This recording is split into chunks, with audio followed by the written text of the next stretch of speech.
Dropdowns in Excel keep your spreadsheets clean by limiting what people can type. So instead of getting both California and Cali in the same column, everybody picks from the same list so it's consistent. I'll show you. So in this file, we're tracking business trips. And for each trip, we'll first enter the purpose, but use a dropdown to do so. So we'll select all of the cells in this trip purpose column and go to the Data tab and Data Validation. And we're only going to allow in this dropdown a list. And the source of the list, so click this button, is going to be in the second worksheet. These are all of our purposes or possible purposes for our trip.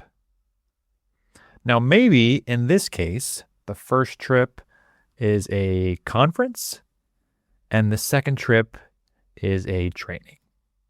Now, let's do something similar for travel type. I'll select all the cells in that column, go to Data Validation, but in this case, I'm going to allow a list, but I'll manually type it in rather than referring to a different worksheet.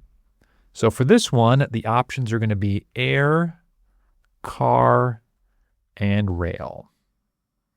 And for these first two, maybe it is air and then rail. Now, as a note, you can also use data validation to control the numbers and days that people enter. For example, for the days column, I'll select all of the cells.